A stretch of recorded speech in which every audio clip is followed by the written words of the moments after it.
Hello everyone, welcome to Matrix YouTube channel. Today we are here for the discussion of solutions of Matrix Olympiad paper which was held on 15th of October 2023. So we'll start from class 10th and the subject is physics. Let us start our discussion from question number 1. In question number 1, it is said for any wire X equal to 8 ohm and Y equal to 4 ohm meter. If the length of wire is halved, let's say initial length is L and the new length is L dash, that means it becomes L by 2. Then the values of X and Y. So for this question, we have to check X and Y are which physical quantity. As from unit, I can check X is resistance, okay?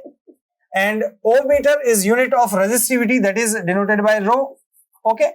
So we know that whenever a wire is halved, so we know that resistance is directly proportional to length. When we halve the wire, the resistance will become half. That means initial is 8, then the final will be value 4 ohm. And the resistivity of a wire or a specific resistance of a wire does not depend on length, area. It is internal characteristic of material. So it will never change in this case. So for the value of Y, it will remain same, that is 4 ohm meter. In this case, our correct answer is option B, that is X equal to 4 and Y equal to also 4. Next question. In question number 2, it is asked which of the following is a source of direct current, that means DC. So we can see AC generator, as name suggests, it will produce AC. Motor is not a source. It converts electric energy into mechanical energy. Transformer is a device which is used to step up or step down voltage. It does not produces voltage or current, okay? So we can see solar cell is a device which takes heat energy from sun and convert into electrical energy, which is in form of DC. So correct answer is option A. Next question is question number 3.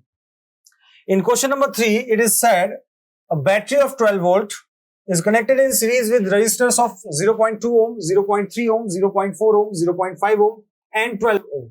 How much current would flow through the 0.3 resistor? Let us draw a simple diagram. Let's say here we have 1, 2, 3, 4, 5 resistors. So let me draw here 5 resistors. Okay. First one is 0.2, second is 0.3, third is 0.4, and next is 0.5 and next is 12 ohm. These are connected to a battery in series with of 12 volt. Okay, so we know that all are in series and the in series combination the current through each resistor will be same. So we have the value of total voltage. Now we have to find out the value of current I, because we know that in all resistor current will be same because all are in series. So I is equals to total potential divided by total resistance. So to find total resistance, let us add them all, because in series combination the equivalent resistance is given by directly algebraic sum. So 0.4, 0.3, that means 0.5 plus 0.4, that means 0.9 plus 0.5, that means 1.4 plus 12, which is equals to 13.4. So value of V is 12 divided by 13.4. On solving this, as we can see, the answer will be less than 1 because the numerator is less than denominator. So either the answer will be A or B. On solving this, we will get the answer A, that is 0.895 ampere. Okay. Next question. Next question is question number 4. Unit of electric power may also be expressed as we know that P is equals to V into I. So the unit of V is volt and I is unit of the unit of I is ampere. Okay. So from here directly we can say option A is correct answer. Okay. Next, focal length of a plane mirror. As we know that for plane mirror, what is focal length? Focal length is that point where a parallel ray to principal axis meets after reflection. So for focal length of plane mirror, we will say it is at infinite. So correct option is option A. Next, question number 6. In question number 6, it is said that an image of an object produced on a screen. If image is formed on a screen, that means the image is real, and whenever the image is real, it is inverted, okay, which is about 36 centimeter in size. That means value of h dash, size of image is given, and because image is forming on a screen, it is literally inverted. So for h, I will write it minus 36 centimeter because it is inverted. Using a convex lens, okay, the image produced is about 3 times the size of object. So what is 3? It is value of magnification, okay, and the formula, we will write magnification, and value of magnification is given 3. So as the image is real, and for real images, value of m is always negative. So it is asked what is the size of object. We know that formula of m is equals to h dash upon h. We have to find the value of h. For this, I will write it h dash upon m. Now value of h dash is minus 36 and value of m is minus 3. So minus minus is cancelled. From this, I will write here 12 centimeter. So option A is our correct answer. Next question. Question number 7. There are 2 columns and we have to link them. Okay. We have to match them. So let us see here. Unidirectional current flow in circuit. So we know that unidirectional, that means the current which does not change its direction is DC. So for P, I will write 2. The current which changes its direction at regular time interval, that means it is AC. For Q, I will write 1. Device that make use of that fact that magnetism in presence of electricity produces motion. That means electric energy is converted into mechanical energy. So for R, I will write 3. Electric motor is correct. So correct code is 213. Let us check 213. That means option D is our correct answer. Okay. Next question. Question number 8. In this question, we have to check which statements are true and which are false. Focal length of a convex lens is always positive. Let us draw a convex lens and its principal axis is this. So let's say F and F. Its object is placed here. Parallel rays goes here and it will converges at focus point. Okay. So all the distance are measured from optical center. I will go in right side and the incident ray is also going in right side. That means for convex lens, focal length is always positive. So statement first is true. Focal length of a convex lens is always negative. So automatically this becomes false. Focal length of a convex lens either be positive or negative. No, this is a false statement. So correct code of answer is true, false, false. So true, false, false. That is option A is our correct answer. Okay. Next question. Question number 9. Okay. This question is based on a case, and in this from Andre Marie Ampere, informations about magnetic field and magnetic force is given, and it is said that whenever a charged particle is placed in a magnetic field, it experiences a force. If charged particle is stationary or it is moving parallel or anti-parallel to the magnetic field, then it never experiences a force. The magnetic force acting on charged particle is directly proportional to the magnitude of charge, velocity, and magnetic field strength and sine angle between V and B. Okay.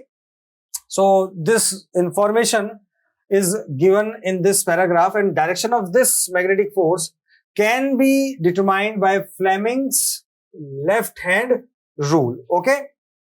So our question is, magnetic field does not apply any force. Okay. So as the formula for magnetic force on a charged particle is QVB sine theta, very important formula. So in option it is said that on a static charge, that means velocity becomes 0. It means velocity becomes 0, then force will become also 0. So A is correct option. On a magnet, definitely magnetic field will apply a force on a magnet. है ना? On a charged particle moving perpendicular to magnetic field, if charged particle is moving perpendicular, that means theta is 90 and sine 90 is 1. In that case, magnetic force will be maximum. On iron bar, magnetic field will attract iron bar. So our correct answer is option A. Next question. Next question is based on same case, and it is said an alpha particle. Okay, alpha particle is a particle which is having positive charge and twice of proton. Okay, alpha particle. So an alpha particle enters parallel to magnetic field, then magnetic force acting on it. As earlier I told you, F is equals to QVB sine theta. Okay, alpha particle has charge which is twice of charge on proton.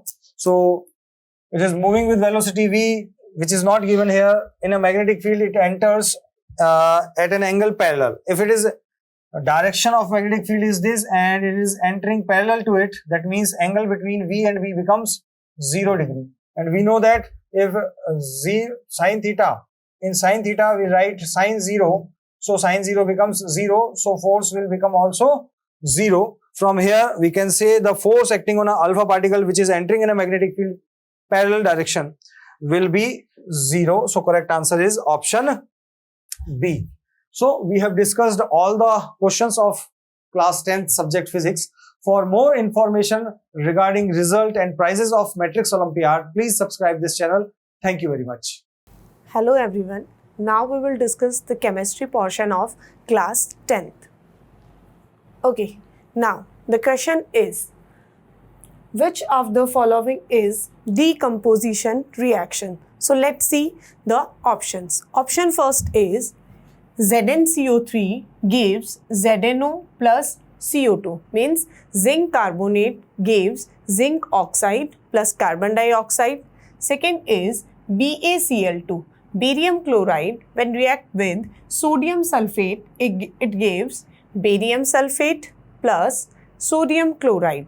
Third option is zinc, when react with hydrochloric acid, then it gives zinc chloride plus hydrogen gas. And the fourth option is when MnO2 react with aluminium, it gives Mn plus Al2O3. Okay, now let's discuss the different options. Okay, the first option is, in the first option, zinc carbonate dissociate into zinc oxide and carbon dioxide. So we can see that the first option is the decomposition reaction. Okay, in the second option, there are two substances which displace each other, like BaCl2 when react with Na2SO4, it gives BaSO4 and NaCl. It means double displacement reactions takes place here. Now, in the third option, also it is a displacement reaction, and in the fourth reaction, it is also a displacement reaction. So the option first is the right option for this question. Okay, now let's see the next question. Next question is ferrous sulfate on heating produces. So when we heat ferrous sulfate, what is the formula of ferrous sulfate? FeSO4. So now when we heat ferrous sulfate, then it converts into Fe plus 3 ion. Okay, and now these Fe plus 3 ions react with oxygen, and which form of the oxygen? Oxide, means Fe plus 3 react with O minus 2, so the compound is Fe2O3. Okay, and Fe2O3 is known as the ferric oxide, because here the oxidation state of Fe is plus 3, and when Fe is present in the plus 3 oxidation, it is known as the ferric. So Fe2O3 is produced when ferrous sulfate on heated. So the first option is the right option for this question. Yes. For 13th question, the D option is the right option, because in redox reaction, there are two types of the reactions takes place simultaneously. One is the reduction and second is the oxidation reaction. So the option fourth, one substance is oxidized while the other is reduced, is the right option for this question. Okay, now let's see the next question. A student takes zinc granules in a test tube and adds dilute hydrochloric acid to it. He would observe that the color of the zinc granules changes to option A is white, option B is black, option C is brown, and option D is yellow. Now let's see the reaction. When zinc granules react with dilute hydrochloric acid, then it produces ZnCl2 plus hydrogen. Okay, and the ZnCl2 is a substance which have white color. So the color of the ZnCl2 is white. So the option A is the right option for this question. Yes, next 15th question is bleaching powder gives smell of chlorine because it, option number A, is unstable. Option number B, gives chlorine on exposure to atmosphere. Option number C, is a mixture of chlorine and slag lime. And the option D, contains excess of chlorine. Okay, now let's see the question again. Bleaching powder gives smell of chlorine. Bleaching powder, when react with carbon dioxide, means when we put the bleaching powder in atmosphere, then it react with carbon dioxide. And when it react with carbon dioxide, then there are two substances are formed. First is calcium carbonate. The formula of the calcium carbonate is CaCO3, and the next substance is chlorine gas. So because of this chlorine gas, it gives the smell of chlorine. So the option B is the right option. Bleaching powder gives smell of chlorine because it gives chlorine on exposure to atmosphere. Now let's see the question number 16. An aqueous solution with pH is equals to 0 is option A acidic, option B alkaline, option C neutral, and option D is amphoteric. Okay, now let's discuss the pH scale. What do you mean by the pH scale? pH scale, it started from the 0 to 14, and when we discuss about this, from 0 to 7, when any compound have pH between 0 to 7, it means it is acidic in nature, and when it have the value of pH between 7 to 14, means greater than 7, then it behaves like base or it is basic in nature. So here pH is equals to 0. It means it is highly acidic in nature.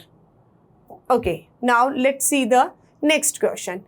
Match column first with column second and select the correct answer using the codes given below. Okay, let's see the column first. P is monobasic acid. Q is dibasic acid. Cr is monoacidic base. And in the column second, 1 is KOH, potassium hydroxide. Second is H2SO4, sulfuric acid. And third is HNO3, means nitric acid. So, monobasic acid. What do you mean by monobasic acid? Monobasic acid means the acids which release 1 H positive ions are known as the monobasic acid. Dibasic acid means the acids which release 2 H positive ions are known as the dibasic acid. And the third is monoacidic base. Monoacidic base means the bases which release 1 OH ion are known as the monoacidic base. So we discuss the column second components. First is KOH. KOH, the name of the KOH is potassium hydroxide, and it gives one OH negative ion on decomposition. So KOH is the monoacidic base. Okay, now let's see the second one, H2SO4. H2SO4 is the sulfuric acid. When we dissociate sulfuric acid, then it gives two H positive ions. Two H positive ion means H2SO4 is a dibasic acid. And now see the last one, HNO3. HNO3 is the nitric acid which release one H positive ion on dissociation. So HNO3 is the monobasic acid. So P attached with the, or P connected with the third option, Q connected with the second option, and R connected with the first option. So 3, 2, 1 means option B is the right option. Now let's see the next question. Which of the following statement are true or false? Okay, now the first statement is acids are bitter and change red litmus to blue. This is a false statement because we know that acids are sour substances and acids convert blue litmus paper to red litmus paper. So this is the false statement. Okay, now the second is acids are sour and changes red litmus to blue. Acids are sour substances and changes red litmus to blue. Okay, so acids are sour. This is the right statement, but changes red litmus to blue. This is wrong. So this statement is also false statement. Now let's see the third statement. Acids are sour. This is right statement. And changes blue litmus to red. This is completely a right statement. Acids are the substances which are sour and changes blue litmus to red. So the third is true statement. So false, false and true. So option C is the right option. Option C is the right option for this question. Okay, now let's see the next question. 19th question. It is a paragraph like question. So let's we read the paragraph. When a single substance is formed by the reaction of more than one substances, the reaction is known as the combination reaction. In few reaction, large amount of heat is evolved which makes the reaction mixture warm. These reactions are known as the exothermic reaction. Okay, now this is the paragraph. Now let's see the question. First question is, combustion is an reaction. Options are option 1, exothermic reaction. Option B, endothermic reaction. Option C, both A and B. And the option D, none of this. Let's see an example of combustion reaction. When we burn carbon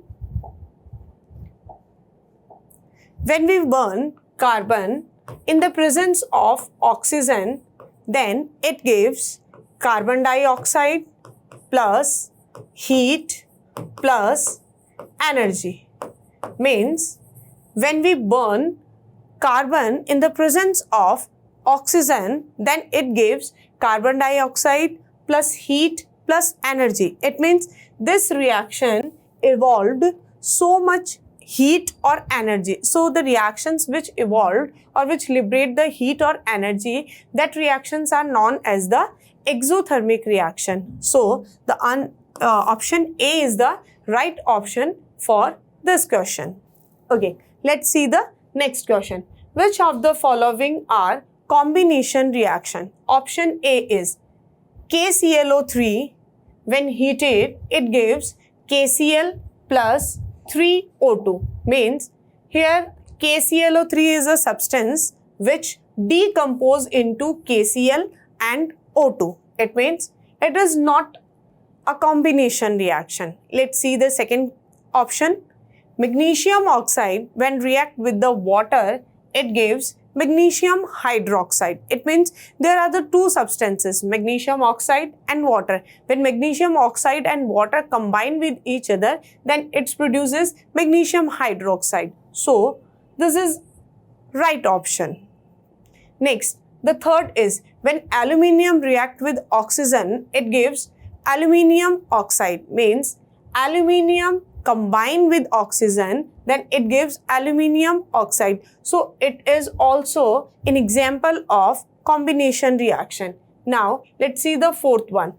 Zinc react with FeSO4, it gives ZnSO4 plus Fe. It means zinc is a more reactive substance. When it react with ferrous sulfate, it replaces the Fe ions from the FeSO4 and form ZnSO4 plus Fe. It means it is not a combination reaction. It is a displacement reaction. So option second and third are the right options. So option D is the right answer for this question. Hello student, welcome to Matrix High School. Today we discuss about Matrix Olympiad paper solution for class 10th biology.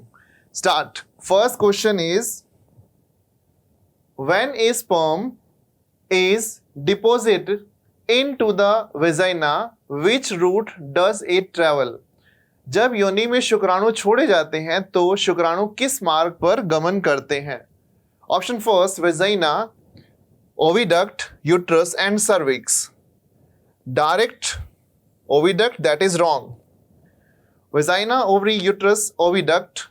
Last one is oviduct, that is wrong. Uterus, wrong. Vagina, cervix, uterus and oviduct, that is right. Vagina to cervix mean ग्रीवा, uterus mean गर्भाशय यानी बच्चादानी जिसको कहते हैं, and next one is oviduct, अंडवाहिनी यानी यहाँ पर egg present रहता है और उसके साथ में फ्यूजन होता है. That's right. और right option for 21 is option C. Next question is, which is the most common method of reproduction in bacterial cell? Bacteria, जीवाणुओं में प्रजनन की सबसे सामान्य विधि कौन सी है in bacterial cell? First is budding, second spore formation, next binary fission and multiple fission. मुकुलन, बीजाणु निर्माण, द्विविखंडन एंड बहुविखंडन. तो right answer for this simple method is binary fission. Budding not include, spore formation not include, multiple fission not include. So right answer is binary fission in bacterial cell for simple reproductive method. Next question is, blood pressure is measured by an instrument. रक्तचाप को किस उपकरण से मापा जाता है? Barometer, that's wrong. स्फैग्मोमैनोमीटर, रक्त दाब मापी, that is right option for this question. दीप्ति मापी and manometer is also wrong. So our right option is option B.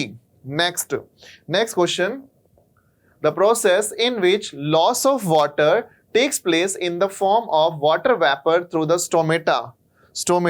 stomata present at the surface of leaf. एक ऐसी प्रक्रिया जिसमें जल की हानि होती है रंध्रों द्वारा. रंध्र प्रेजेंट होते हैं पर्ण की सतह पर. So right option, option 1 is transportation, second is transpiration, वाष्पोसर्जन, that is right. Right option.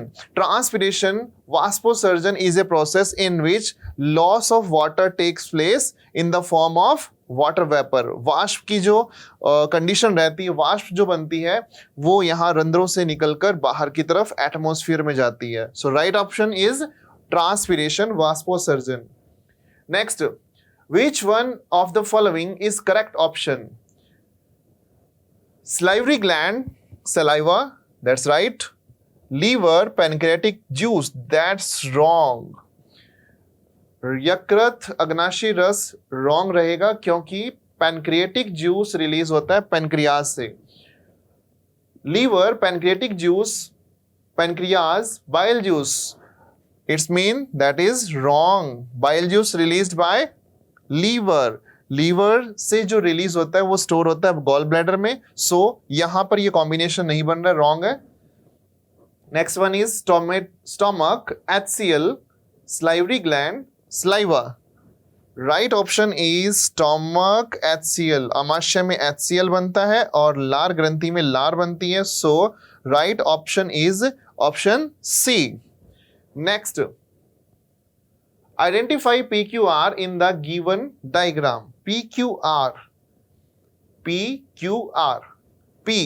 P is the place that stigma for receptive of pollen grain. Pollen grains present at the surface. Pollen grain यहाँ present है, इसका मतलब ये सबसे ऊपर का tip है जिसको वर्तिकाग्र कहते हैं।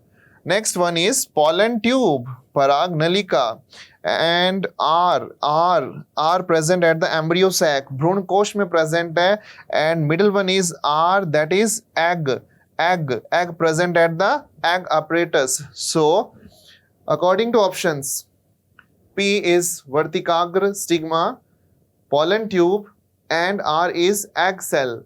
Option A is right. Another option, style, that's wrong, and stigma, style, wrong, because Q is the pollen tube, and P stigma, right, Q style, that's wrong, R ovary, wrong. So our right option is option A. P means stigma, next Q pollen tube, R is egg. Next question, match the column first and second.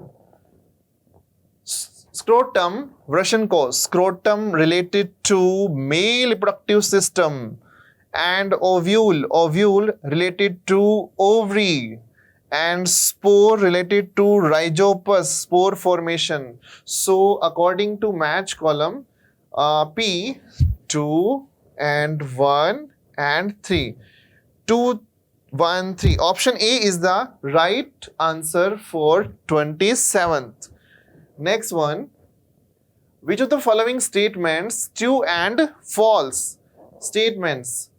First, HCl activate pepsinogen into active pepsin, that is right. It's mean HCl pepsinogen को सक्रिय pepsin में परिवर्तित करता है, right है बिल्कुल।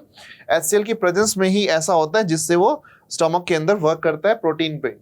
Saliva contain an enzyme salivary amylase, that is also right, and लार ये amylase present होता है, बिल्कुल सही है।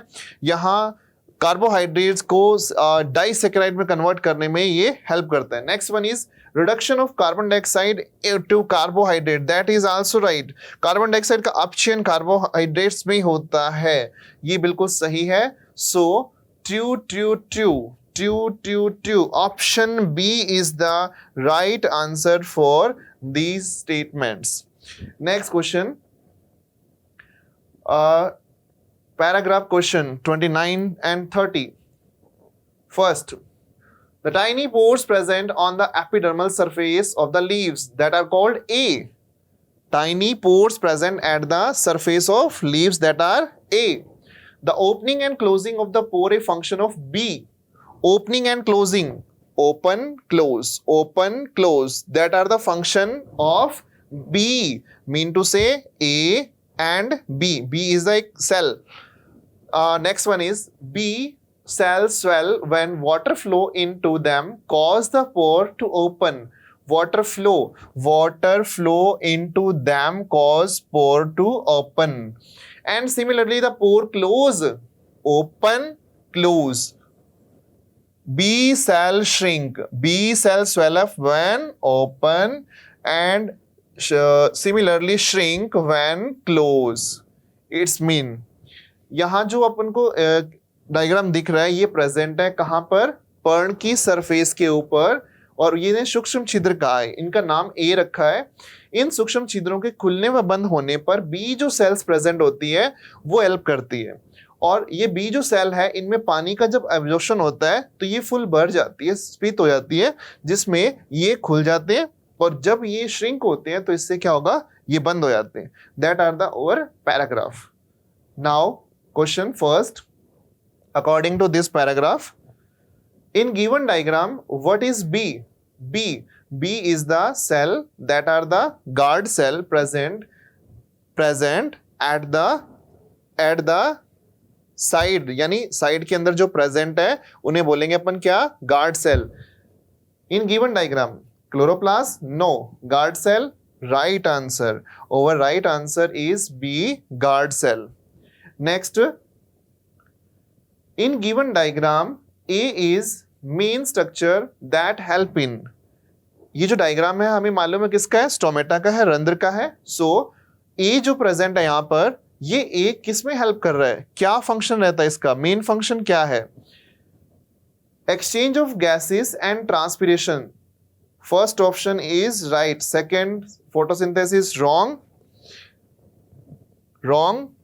गैसों के आदान प्रदान, प्रकाश ऊर्जा को अवशोषित, दैट इज रॉन्ग. सो और right answer is exchange of gases and transpiration, that is right for A.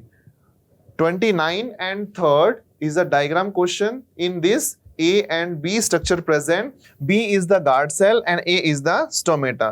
So, over right answer for 30 question, A, exchange of gases and transpiration. And transpiration is a process in which loss of water takes place in the form of water vapor. These are the solution for class 10th biology. Thank you. Hello, I'm Shamsuddin Parik. Welcome you all to the paper solution of mathematics class 10th of October 15. Okay. First question: if the HCF of 210 and 55 is expressible in the form 210 into 5 plus 55y, then find y. 210 और 55 का HCF इस form में लिखा जाता है तो y की value क्या होगी. तो सबसे पहले अपन 210 एंड 55 का HCF फाइंड आउट करते हैं. सो 210 और 55 का HCF आता है 5. So it means 5 equal to 210 into 5 plus 55y. Okay, क्योंकि जो भी HCF आएगा उसको इस फॉर्म में लिखा जाएगा. यहाँ से अगर अपन इसको उधर सेंड करेंगे तो ये हो जाएगा 5 minus 210 into 5 equal to 55y. देखो यहाँ से 5 कॉमन ले लो. 5 कॉमन लेंगे तो इधर क्या बचेगा, 1 माइनस 210 इक्वल टू 55y. यहाँ से ये कितनी टाइम कट जाएगा, 11 time. That is the minus 209 upon 11 equal to y. तो y की वैल्यू यहाँ से करोगे तो कितनी आ जाएगी, माइनस 19. फर्स्ट का आंसर हो जाएगा D, minus 19. Okay, the next question: if the sum of the square of a zeros of a quadratic polynomial for x square plus 8x plus k is 40, find the value of the k. हमें k की value find out करनी है. अगर आपके पास में इसके zeros के स्क्वायर का सम कितना है, 40. इसका मतलब अगर आपने जीरोस क्या माने, a एंड b माने, तो इसके स्क्वायर का सम मतलब a square plus b square आपके पास में कितना दे रखा है, 40 दे रखा है. ओके, अब इसने कहा कि k की वैल्यू.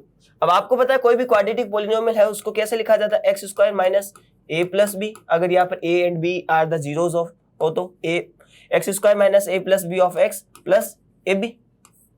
और कंपेयर करेंगे तो x square minus 8x plus k, तो यानी a प्लस बी की वैल्यू क्या हो जाएगी, 8, और a डॉट b की वैल्यू क्या हो जाएगी, k. हमें k की वैल्यू फाइंड आउट करनी है. इसका मतलब product of zeros find out करना है. तो हमें पता है आइडेंटिटी a प्लस बी का होल स्क्वायर क्या होता है, a square plus b square plus 2ab. तो यहां से अपन वैल्यू पुट करेंगे तो a प्लस बी की वैल्यू यहां से कंपेयर करेंगे कितनी आ जाएगी, 8. तो 8 का square equal a square plus b square की वैल्यू 40 प्लस 2ab की वैल्यू कितनी हो जाएगी, यहां से कंपेयर करेंगे तो k. सो यहां से 64 माइनस 40 इक्वल टू 2k. यहां से सोल्व करेंगे तो k की वैल्यू कितनी आ जाएगी, 12. सो k की आपके पास में वैल्यू कितनी हो जाएगी, 12 हो जाएगी. Okay, next question: 6 wall common tolling together toll at interval 2, 4, 6, 8, 10, 12 seconds respectively in 30 minutes. How many times they toll together? ये कह रहा है कि 6 घंटे एक साथ बजना शुरू करती है. तो एक बार तो पहले स्टार्टिंग में बज गई, इसके बाद में 1 घंटे आपके पास में 2, other 4, other 6, other 8, other 10, other 12 second बाद में बजती है. ये कह रहा है कि 30 मिनट्स में वो कितनी बार एक साथ बज जाएगी. तो देखो सबसे पहले आप क्या करो, इन सबका निकालो एलसीएम. हमें निकालना है कि कम से कम कितने टाइम में वो एक साथ बजती है. फिर आपके पास में क्या करेंगे 30 मिनट्स में उसको सेकंड में कन्वर्ट करके उसमें क्या कर देंगे अपन डिवाइड कर देंगे। तो देखो यहां से आपके पास में 2, 4, 6, 8, 10 और 12 इनका जब आप निकालोगे आपके पास में एलसीएम, तो इन सब का एलसीएम आता है आपके पास में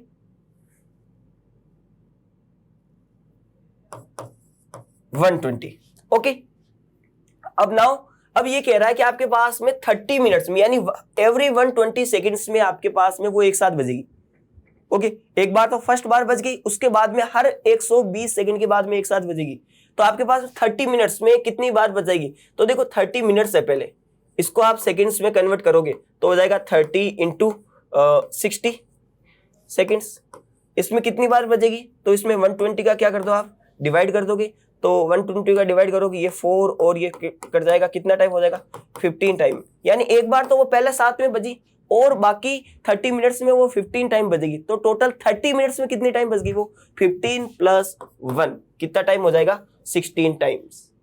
okay, the next question, if alpha plus beta are zeros of polynomial f s given है, आपके पास में इसकी जीरोस है, and then find the value of alpha upon beta plus beta upon alpha plus 2 1 upon alpha plus 1 upon beta। तो देखो alpha upon beta plus beta upon alpha, alpha upon beta plus beta upon alpha, इसको क्या लिख सकते हैं आप? alpha square plus beta square upon alpha beta. आगे और सिंप्लीफाई करोगे तो आप इसको क्या लिख सकते हो? अल्फा अपॉन बीटा का square minus 2 alpha beta upon alpha beta. अब आप पूछोगे सर ऐसा क्यों किया? एक्चुअल में क्या है कि आपके पास में जो भी आज रिजल्ट आएंगे यहां से अपन कंपेयर करेंगे तो अपन को अल्फा डॉट बीटा की वैल्यू और अल्फा प्लस बीटा की वैल्यू मिलती है ना। तो इन दोनों में ही इसको क्या करना पड़ेगा, आपको कन्वर्ट करना पड़ेगा ताकि आप इसकी इजीली वैल्यू पुट कर दो। इसके बाद में यहां से रहा आपके पास में 1 upon alpha plus 1 upon beta, तो 1 upon alpha plus 1 upon beta को आप सिंप्लीफाई करके क्या लिख सकते हो? Alpha plus beta upon alpha beta, और यहां से ये 3 alpha beta as it is रखा जाएगा। तो देखो यहां से अल्फा प्लस बीटा की वैल्यू अगर आप कंपेयर करोगे, यहां से आपको पता है कोफिशिएंट कंपेयर करते हैं तो अल्फा प्लस बीटा क्या होता है? माइनस बी अपॉन ए, माइनस बी यानी माइनस ऑफ -6 अपॉन ए, तो ये कितना होता है 2, और अल्फा डॉट बीटा की वैल्यू कितने हो जाएगी 4 अपॉन 3। पुट कर दो यहां पर, तो ये हो जाएगा अल्फा प्लस बीटा का स्क्वायर, 2 का square minus 2 into 4 upon 3 upon 4 upon 3। Simplify करोगे 4 माइनस, तो ये हो जाएगा आपके पास में 4 अपॉन 3, 4 अपॉन 3, ये आ जाएगा आपके लास्ट में 1। 4 अपॉन इसका वैल्यू आएगी 4 अपॉन 3, इसकी वैल्यू आएगी 4 अपॉन 3 है ही है, 4 अपॉन 3 कैंसिल आउट हो जाएगी। यहां पर बचा alpha plus beta that is the 2 upon alpha dot beta, 1 upon alpha dot beta की वैल्यू कितनी हो जाएगी 3 अपॉन 4, तो यहां से सिंप्लीफाई करेंगे ये हो जाएगा आपके पास में 3 अपॉन 2। ओके, कोई ना, यहां पर पुट कर दो alpha plus beta upon alpha की वैल्यू आपने निकाली 1 plus 2 into 1 upon alpha plus 1 upon beta की वैल्यू आपने निकाली 3 upon 2 plus 3 alpha beta, 3 into alpha dot beta 4 upon 3, ये कैंसिल आउट हो जाएगा, ये कैंसिल आउट हो जाएगा, क्या आएगा 1 प्लस 3 प्लस 4 कितना हो जाएगा 8। तो आपके पास में करेक्ट ऑप्शन हो जाएगा option A is 8। Okay, the sum of first 30 term on of an AP whose second term is 2 and 7 term is 22 is, कि एक आपके पास में AP गिवन है जिसके फर्स्ट 30 टर्म का सम हमें फाइंड आउट करना है, जिसकी सेकंड टर्म 2 है और 7 टर्म 22 है। तो यहां से देखो सेकंड टर्म कितनी हो जाएगी, सेकंड टर्म हो जाएगी आपके पास में 2, यानी सेकंड टर्म क्या होती है A प्लस D इक्वल 2, और 7 टर्म यानी A plus 6D equal to कितनी हो जाएगी 22। सोल्व करेंगे दोनों को तो यहां से 5D इक्वल टू कितना आ जाएगा 20, और D की वैल्यू कितनी आ जाएगी 4। D की वैल्यू आप 4 यहां पर रखोगे तो A की वैल्यू आ जाएगी आपके पास में -2, A की वैल्यू -2, D की वैल्यू आपके पास में कितनी आई 4। इसके बाद में कह रहा है कि आप 30 टर्म का सम फाइंड आउट करो, यानी S30 कितना हो जाएगा 30 upon 2, 2A 2 into -2 plus n-1 यानी 29 इंटू D की वैल्यू कितनी हो जाएगी 4। तो यहां से हो जाएगा ये 15 इंटू -4 प्लस ये हो जाएगा 116, यानी 112 इंटू 15 कितना हो जाएगा 1680। Option C is correct. इसका आंसर कितना था 1680। Option C is the correct. Okay, now it is saying that cos alpha upon cos beta equal m, cos alpha upon sin beta equal n, then m square plus n square cos square beta की value क्या होगी। तो सबसे पहले आप क्या करो, m square plus n square ही निकाल लो। तो m square plus n square क्या हो जाएगा, यानी cos square alpha upon cos square beta plus cos square alpha upon sine square beta. तो जब अपन सिंप्लीफाई करेंगे तो यहां से आपके पास में ये आ जाएगा, एलसीएम दोनों का क्या आएगा, प्रोडक्ट ही आएगा, कोस square beta into sin square beta. और यहां से अगर अपन इनको मल्टीप्लाई करेंगे तो ये आ जाएगा आपके पास में कोस square alpha sign square beta plus cos square alpha, और ये हो जाएगा कोस स्क्वायर बीटा। तो कोस स्क्वायर एल्फा यहां से क्या आ जाएगा कॉमन, ब्रैकेट में क्या बचेगा साइन स्क्वायर बीटा कोस स्क्वायर बीटा। तो ये कितना हो जाता है 1 अपॉन ये हो जाएगा cos square beta into sin square beta. ये तो आ गई आपके पास में m square plus n square की। इसके बाद में किससे मल्टीप्लाई करना है इसको, कोस स्क्वायर बीटा से। तो हम इसको कोस स्क्वायर बीटा से दोनों तरफ मल्टीप्लाई कर देते। तो कोस स्क्वायर बीटा से मल्टीप्लाई करो, कोस स्क्वायर बीटा कट जाएगा, क्या बचेगा cos square alpha upon sine square beta. तो इसको लिख सकते हैं अपन cos alpha upon sine beta का square. Cos alpha upon sine beta देखो अपने एम और एन की फॉर्म में आई हुई है। तो कोस एल्फा अपॉन साइन बीटा क्या होता है एन, तो ये हो जाएगा एन स्क्वायर। तो आपके पास में करेक्ट ऑप्शन हो जाएगा एन स्क्वायर।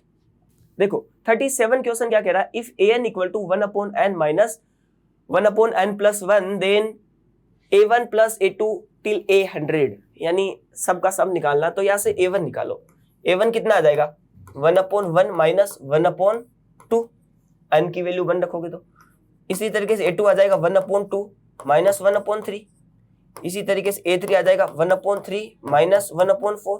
तो a100 कितना आएगा 1 अपॉन 100 माइनस 1 अपॉन 101। अब जब इनको ऐड करोगे आप तो देखो ये कट जाएंगे क्रॉस में, इस तरीके से चलता जाएगा तो ये सारे कट जाएंगे। बचेगा क्या, बचेगा ये अगर आप सम करोगे तो लास्ट में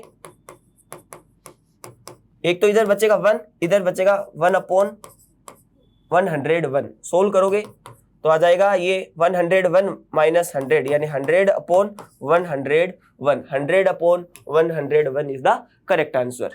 next, if x equal 1 is the common root of the equation ax square plus ax plus 3 and x square plus x plus b, then ab is. यहां से क्या करो, आप कुछ नहीं करना है, आपको x की वैल्यू पुट करनी है इन इक्वेशंस में। ओके, और यहां से a की वैल्यू आ जाएगी, यहां से b की वैल्यू आ जाएगी और आप सोल्व कर लो। तो देखो इसने कहा कि ax square plus ax plus 3 equal 0। Okay, अब क्या करो, यहां पर पुट करो x equal to 1, x equal to 1 put करेंगे तो ये आ जाएगा a प्लस ये भी कितना आ जाएगा a प्लस 3 इक्वल 0, यानी a की वैल्यू आ जाएगी माइनस 3 अपॉन 2। इसमें पुट करेंगे x square plus x plus b equal to 0 में x इक्वल टू 1, तो आ जाएगा आपके पास में 1 plus 1 plus b equal 0, b की वैल्यू कितनी आ जाएगी माइनस 2। निकालना क्या है a डॉट b, यानी a b निकालना है। तो minus 3 upon 2 into minus 2, minus minus plus हो जाएगा, 2 से 2 कट जाएगा, कितनी वैल्यू आ जाएगी 3। तो a की वैल्यू आपके पास में कितनी आ जाएगी 3 आ जाएगी। In a triangle ABC, if angle A equal to x degree, angle B equal to 3x degree, angle C equal to y degree and 3y degree minus 5x degree equal 30, then angle B is. We have to find the value of the angle A। कह रहा है कि triangle के अंदर 3 angle होते हैं ABC में, तीनों का सम कितना होता है आपको पता है 180 डिग्री। तो यानी x degree plus 3x degree plus y degree कितना हो जाएगा भाई 180 डिग्री। तो यहां से कंपेयर करोगे आपके पास में, तो ये कितना हो जाएगा 4x degree plus y degree equal to 180 degree. Understood. Another आपके पास में दे रखी है कि 3y degree minus 5x degree equal to 30x। इसको मैं लिख सकता हूं ना, minus 5x plus 3y degree equal to 30, है ना। तो यहां से ये क्या हो जाएगा, अब देखो अपन को चाहिए एंगल बी निकालना। एंगल बी कितना आता है 3x डिग्री, तो हमें x की वैल्यू चाहिए। इसका मतलब y को क्या कर दो आप, एलिमिनेट कर दो। तो यहां से y को एलिमिनेट कैसे करेंगे, तो इसको किससे मल्टीप्लाई करो, 3 से मल्टीप्लाई कर दो, ताकि y क्या हो जाएगा एलिमिनेट। मल्टीप्लाई करेंगे तो 12x degree plus 3y degree equal to 180 into 3 540 degree. और यहां से ये एज इट इज आ जाएगी minus 5x plus 3y degree equal to 30 degree. Okay, तो यहां से सब्ट्रैक्ट करेंगे, minus minus, that will be the 17x degree और this one will be the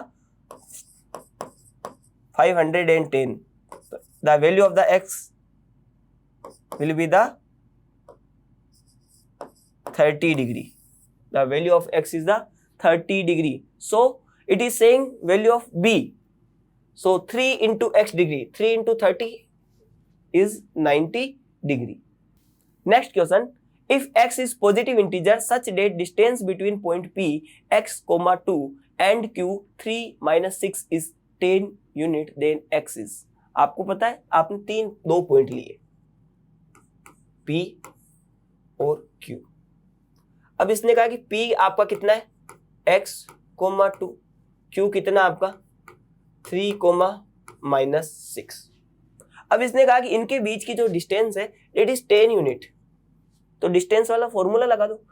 तो यहां से पी क्यू स्क्वायर कितना हो जाता है, x1 माइनस x2 का square plus y1 minus y2 का स्क्वायर। तो यहां से पी क्यू कितनी है 10, 10 का स्क्वायर कितना था 100, x1 minus x2 x minus 3 square plus y1 minus y2 2 minus 6 कितना हो जाएगा 2 माइनस ऑफ माइनस 6 स्क्वायर। तो ये हो जाएगा 100 इक्वल x माइनस 3 का स्क्वायर प्लस 8 स्क्वायर। यानी अगर आप उधर भेजोगे तो x माइनस 3 स्क्वायर हो जाएगा आपके पास में 36। इसका मतलब x माइनस 3 की वैल्यू क्या हो जाएगी प्लस माइनस 6। तो यहां से अगर आप x की वैल्यू एक बार प्लस लोगे तो x की वैल्यू आ जाएगी 9, और अगर माइनस लोगे तो x की वैल्यू आ जाएगी आपके पास में माइनस 6 प्लस 3 माइनस 3। तो इसने कहा कि अगर x की वैल्यू पॉजिटिव है तो क्या हो जाएगी, x की वैल्यू पॉजिटिव है तो क्या हो जाएगी 9 हो जाएगी।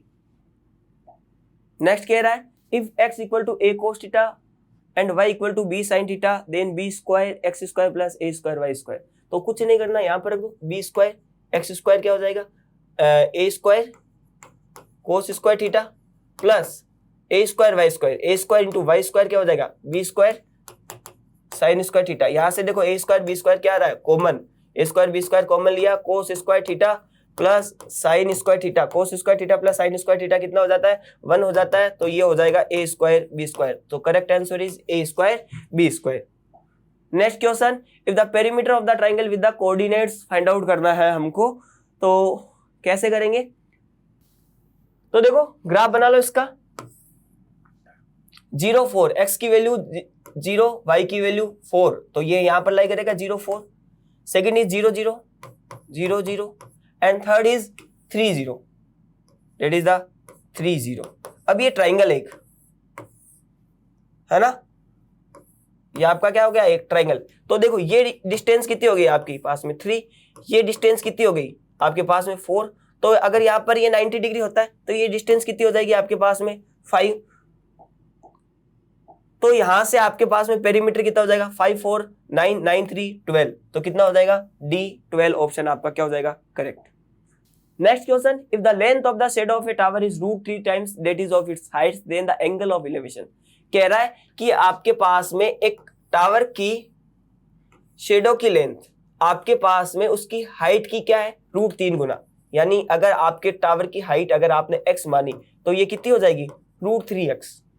ओके, इसने कहा कि आपके पास में angle of elevation of sun's, तो देखो जहां सन होगा उसी के अकॉर्डिंग आपके पास में यहां से क्या बनेगा एंगल ऑफ इलेवेशन बनेगा थीटा। तो यहां से निकालेंगे इनमें रिलेशन, तो क्या होता है टेन थीटा क्या होता है परपेंडिकुलर अपॉन बेस, यानी x upon √3x, x cut जाएगा, टेन थीटा क्या होगा 1/√3। किसकी होती है आपके पास में 1/√3, that is the tan 30 degree equal to 1/√3। तो आपके पास में एंगल कितना हो जाएगा 30 डिग्री, एंगल हो जाएगा आपका 30 डिग्री। नेक्स्ट आपका कह रहा है if 16 cot A equal to 12 then find the value of sin A plus cos A upon sin A minus cos A। तो देखो इसने क्या कहा cot A इक्वल टू 12/16 हो जाएगा, यहां से समझे मेरी बात को। तो cot A क्या होता है B/P, है ना। तो यहां से आपके पास में h कितना आ जाएगा, h हो जाएगा 16 का स्क्वायर प्लस 12 का square, that is 256 plus 144 that is 400, यानी आपके पास में हाइपोटेनियस कितना आ जाएगा 20। अब इसने कहा कि sine A plus cos A upon sine A minus cos A। देखो यानी अपन को साइन A निकालो, साइन A यहां से कितना हो जाएगा, साइन A होता है perpendicular upon hypotenuse, perpendicular 16 hypotenuse 20, 16/20, यानी आप करोगे तो 4/5, और कोस A कितना हो जाएगा 12/20 base upon hypotenuse that is the 3/5। अब इसने कहा कि sine A plus cos A, sine A plus cos A यानी 4/5 प्लस 3/5 अपॉन 4/5 माइनस 3/5। तो यहां से ये हो जाएगा 4 प्लस 3/5 और यहां से हो जाएगा 4 माइनस 3 1/5। तो यहां से 5 से 5 कट जाएगा, 4/3 प्लस 1 कितना हो जाएगा 7। तो करेक्ट आंसर आपका कितना हो जाएगा 7।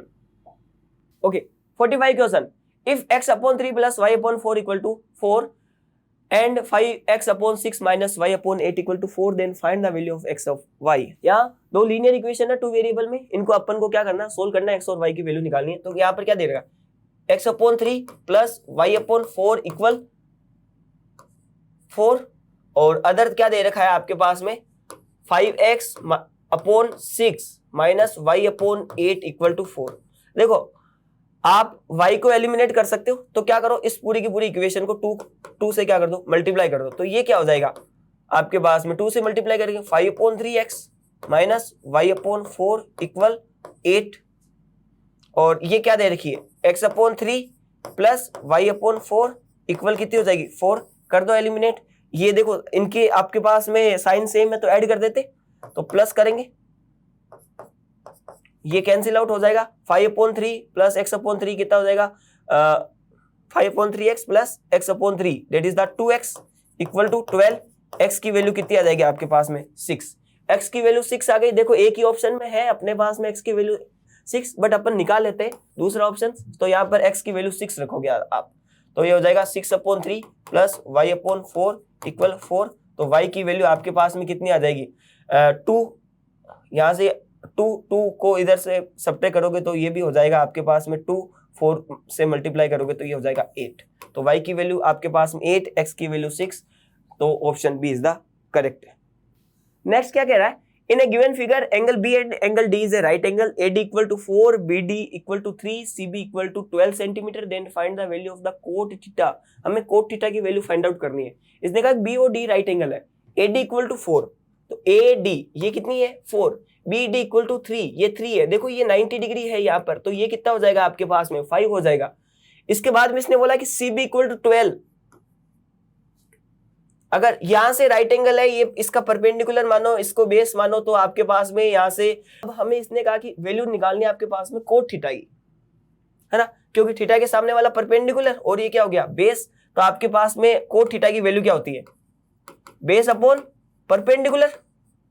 तो यहां से बेस कितना हो जाएगा 12, परपेंडिकुलर की वैल्यू कितनी हो जाएगी 5, 12/5 correct answer. Okay, next question, the roots of a quadratic equations are, हमें इसके रूट्स फाइंड आउट करने हैं। क्वाड्रेटिक इक्वेशन गिवन है, इसके लिए अपन क्वाड्रेटिक फॉर्मूला है जिसे आप श्री धराचार्य सूत्र कहते हो वो यूज कर सकते हैं। एंड x की वैल्यू वहां से धराचार्य सूत्र से क्या होती है, minus B plus minus root B square minus 4ac upon 2a। तो यहां से आप कंपेयर करोगे तो माइनस b की वैल्यू कितनी हो जाएगी, minus 4p plus minus root B square मतलब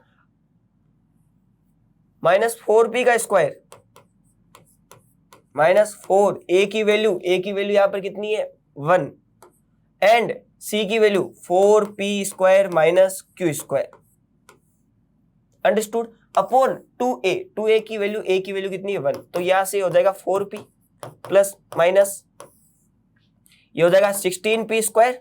जब आप इसको सोल्व करोगे तो ये कितना हो जाएगा आपके पास में minus 4 into 4 minus 16p square minus minus plus 4q square. तो ये कैंसिल आउट हो जाएंगे, अपॉन 2 आ जाएगा यहाँ पर, ये हो जाएगा 4p plus minus 4q square का 2q अपॉन 2 आ जाएगा कॉमन, तो ये हो जाएगा 2p प्लस माइनस q। अब देखो एक बार प्लस रखोगे तो हो जाएगा 2p प्लस q, एक बार माइनस रखोगे तो हो जाएगा 2p माइनस q। प्लस रखने पर ये आ रहा है, माइनस रखने पर ये आ रहा है, ये दोनों ही है। तो कहाँ है 2p plus q, 2p minus q, option A is the correct.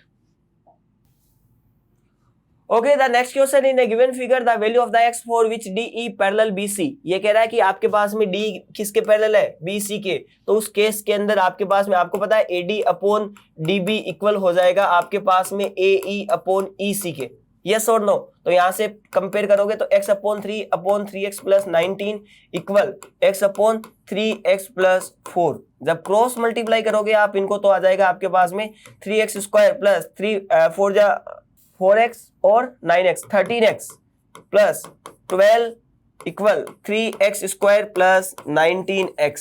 तो ये एलिमिनेट हो जाएगा। अब आगे सोल्व करोगे तो ये आपके पास में इधर जाएगा, तो यहां से हो जाएगा 12 इक्वल टू 19 माइनस 13 कितना हो जाएगा 6x। x की वैल्यू आप सोल्व करोगे तो कितनी आ जाएगी 2। x की वैल्यू आपके पास में कितनी आ जाएगी 2 आ जाएगी। Okay, the next question, Aruna has only ₹1 and 2 coins with her if the total number of the coins that she has is 50 and the amount of money with her is ₹75, then the number of ₹1 and ₹2 coins are respectively। उसने कहा कि 1 और 2 रुपए के सिक्के कितने आपको find out करना है, कि उसके पास 1 और 2 रुपए के सिक्के, टोटल सिक्के उसके पास में 50 है। अगर आपने कह दिया कि मान लो कि 1 रुपए का जो सिक्का है वो आपके पास में x है और जो 2 रुपए के सिक्के वो आपके पास में कितने हैं y, तो टोटल सिक्के कितने हो जाएंगे x plus y equal to कितने हो जाएंगे 50। फिर उसने कहा कि उसके पास टोटल कुल कितने रुपए 75 रुपए। तो अगर x के 1 रुपए के x कोइन हो तो x रुपए ही होंगे, और 2 रुपए के अगर y कोइन हो तो टोटल अमाउंट कितना हो जाएगा 2y, और उन दोनों को मिला के आपके पास में अमाउंट हो रहा है 75। क्या करना है, कर दो एलिमिनेट, यहां से x को एलिमिनेट कर दोगे तो ये हो जाएगा आपके पास में minus Y equal to minus 25 minus minus plus Y की वैल्यू कितनी आई 25। इसमें पुट करोगे तो यहाँ से x की वैल्यू भी कितनी आएगी आपके पास में 25। तो दोनों के कितने कितने सिक्के 25 and 25, option D is the correct. Okay, next question, if in triangle ABC and PQR we have AB upon QR, BC upon PR, C upon PQ। आपको भी बताया कि अगर ट्राइंगल के अंदर उसके जो साइड्स के रेशियो अगर आपके पास में इक्वल होते हैं तो वो ट्राइंगल कैसे होते हैं, सिमिलर। बट कौन सा ट्राइंगल किस ट्राइंगल के सिमिलर है हमें ये चेक करना है। तो देखो, अगर हमने इधर से एक ट्राइंगल बनाया ABC और एक अनदर ट्राइंगल लेते, तो AB का रेशियो किसके इक्वल है QR के, तो AB का रेशियो किसके इक्वल है QR के। BC का रेशियो PR के, BC अपॉन PR, ये हो गया BC और ये हो गया PR, and CA upon PQ, ये हो गया CA और ये हो गया PQ। पहला क्या कह रहा है, triangle PQR is similar to CAB, PQR, तो यहां से कौन सा आएगा CAB, yes, option is the correct. बाकी सारे क्या हो जाएंगे, रॉन्ग हो जाएंगे। चेक कर लो, देखो ये PQR है, ABC हो ही नहीं सकता। CBA है, ये CBA किसका आ रहा है PRQ, यहाँ क्या आ रहा है PQR, नहीं हो सकता। ये भी आपके पास में PQR के सिमिलर, मतलब चेक तो PQR से ही करना आपको चारों में, ये भी नहीं होगा, ऑप्शन ए आपका क्या हो जाएगा करेक्ट हो जाएगा। नेक्स्ट क्वेश्चन आपको ट्रू फॉल्स के क्वेश्चन है, कि which of the following statement is are true and false. तो देखते हैं, if alpha and beta are zeros then alpha plus beta is 5। आपको पता है x square minus alpha plus beta of X plus alpha beta. अब देखो इसके अंदर अगर ये कंपेयर करता हूं अल्फा बीटा की, अगर यहां से कंपेयर करेंगे अल्फा प्लस बीटा की वैल्यू आपके पास में -5 बनती है। ये कह रहा है कि अल्फा प्लस बीटा की वैल्यू कितनी है आपके पास में 5 है। स्टेटमेंट क्या हो जाएगा, फर्स्ट क्या हो जाएगा आपका फॉल्स हो जाएगा। सेकंड कह रहा है आपके पास में zeros of P x equal x square minus 2x minus 3r minus 3 and minus 1। देखो जीरोस निकाल लो इसके भले, अगर नहीं चाहो तो आप वैसे चेक भी कर सकते हो वैल्यू पुट करके। हम निकाल लेते हैं, जैसे x square minus 2x minus 3 अगर जीरो निकालना है तो इक्वल किसके पुट कर दो, जीरो के। 3 के ऐसे फैक्टर करो कि -2 आ जाए, तो x square equal to minus 3x plus X minus 3 equal 0। तो यहाँ से हो जाएगा x माइनस 3 और यहाँ से अगर आप 1 कॉमन लोगे तो x minus 3 equal to 0। X की वैल्यू कितनी आ जाएगी -1 और यहाँ से आपके पास में x की वैल्यू आ जाएगी 3। एक आ रहा -1 एक आ रहा 3, तो क्या माइनस देखो 3 पॉजिटिव आ रहा है, इसका मतलब ये भी आपका क्या हो गया, फॉल्स हो गया। थर्ड वाला कह रहा है आपके पास में p माइनस 1 किसके इक्वल आ रहा है, देखो पहले वाला भी फॉल्स, सेकंड वाला फॉल्स, थर्ड वाला क्या कह रहा है px equal to 2x square minus 3x plus 5 then p minus 1, यानी px दे रखा है आपको, p माइनस 1 x को किससे रिप्लेस करना है, -1 से। तो ये हो जाएगा 2 इंटू -1 का स्क्वायर माइनस 3 इंटू -1 प्लस 5। तो ये तो हो जाएगा आपके पास में 2, ये हो जाएगा आपका पास में -3 -1 प्लस 3 और ये हो जाएगा +5। सम करोगे कितना आ जाएगा 10, इसका मतलब सही है। तीसरा हो जाएगा आपका ट्रू, तो ये हो जाएगा FFT, option B is the correct. Next कह रहा है 7 into 11 into 13 into 15 plus 15 is a whole number. Yes, आपके पास में 0 1 2 3 4 5 ये आपके पास में सारे के सारे होल नंबर है, इसी फॉर्म में इसका आंसर आ जाएगा। नो नीड टू वरी, पहला स्टेटमेंट आपका क्या है, ट्रू है, एकदम इजी है। Sum of the irrational number and irrational number is always irrational number. Yes, एकदम सही है। कोई भी आप इरेशनल नंबर ले लो, कोई भी एक रेशनल नंबर ले लो, एक इरेशनल नंबर ले लो, दोनों का जो सम आपके पास में आता है वो हमेशा क्या आता है, इरेशनल ही आता है। 2.35 बार इज इरेशनल नंबर। देखो मेरी बात, यहाँ पर ही आपके पास में टर्मिनेटिंग डेसिमल नंबर तो नहीं है, लेकिन non terminating repeating decimal number है। और every non terminating repeating decimal number can be represented in P upon Q, where P and Q are क्या होते हैं आपके पास में, इंटीजर होते हैं। आपको पता है जैसे अपन करते हैं 0.3 बार को 3/9 वगैरह, उसी तरीके से इसी को भी लिखा जा सकता है। तो अगर P अपॉन Q इंटीजर की फॉर्म में लिख सकते हो तो वो आपका पास में नंबर कैसा होता है, रेशनल। इसका मतलब थर्ड वाला क्या हो जाएगा, फॉल्स। तो इसमें आ जाएगा TTF, option A is the correct. Next कह रहा है sum of a plus b a minus b a minus 3b to the 22 term is 22a minus 440b। ये कह रहा है कि इनमें आपके पास में इन टर्म्स का जो सम है वो कितना होगा। अगर आप देखोगे तो ये एक तरह की सीरीज है, डिफरेंस निकालो। तो यहां से आपके पास में ये आया a प्लस बी, उससे नेक्स्ट टर्म क्या आई a माइनस बी, तो इनका डिफरेंस निकालोगे तो इनका डिफरेंस कितना आएगा, a minus B minus a plus B. यानी आप जब सोल्व करोगे तो देखो ये हो जाएगा, a से तो कैंसिल आउट हो जाएगा, जो आपके पास में आएगा वो आएगा -2b, यानी कॉमन डिफरेंस कितना आएगा -2b। इसने कहा कि S22 निकालना है आपको, S22 equal 22 upon 2a a की वैल्यू कितनी है वहां पर, a प्लस बी। ओके, फिर उसने कहा कि आपके पास में 2a plus n minus 1 22 minus 1 21 into D की वैल्यू कितनी हो जाएगी -2b, है ना। तो यहां से ये हो जाएगा आपके पास में 11 इंटू 2a प्लस 2b और ये हो जाएगा आपके पास में -42b। तो that will be the 11 into 2a 42b minus 2b minus 40b, है ना। तो मल्टीप्लाई करोगे अंदर तो ये हो जाएगा 22a माइनस 440b, 440b आ रहा है, 22a माइनस 440b करेक्ट हो जाएगा पहला। ओके, सेकंड देखो क्या कह रहा है, the next term of AP is 108। इसने कहा कि आपके पास में √108, इसने कहा कि आपके पास में AP की जो नेक्स्ट टर्म आएगी इसके जस्ट बाद की, यानी √75 के बाद की, तो वो कितनी आएगी, √108। चेक कर लो। देखो पहली बात तो ये एपी है, क्योंकि √12 को आप कैसे लिख सकते हो, √12 को लिख सकते हो आप 2√3।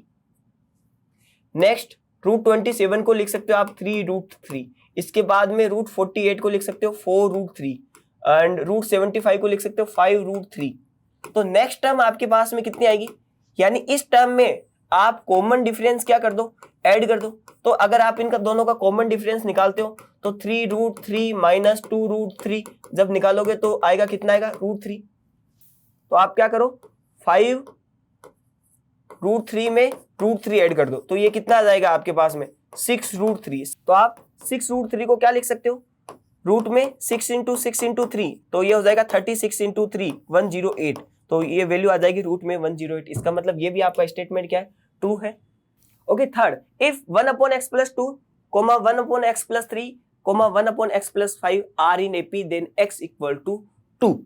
तो देखो यहाँ पर आपके पास में अगर अपन इसको सोल्व करेंगे तो ये इनका डिफरेंस कितना आना चाहिए, इसका इससे डिफरेंस, इसका इससे डिफरेंस क्या आना चाहिए, सेम आना चाहिए। तो यानी 1/x + 3 माइनस 1/x + 2 किसके इक्वल आना चाहिए, 1/x + 5 माइनस 1/x + 3, है ना। तो यहां से अगर आप सोल्व करोगे तो ये आ जाएगा x + 3, x + 2 और x + 2 माइनस x + 3, और ये हो जाएगा आपके पास में x + 5, x + 3, ये हो जाएगा x + 3, और यहां से करेंगे तो ये हो जाएगा x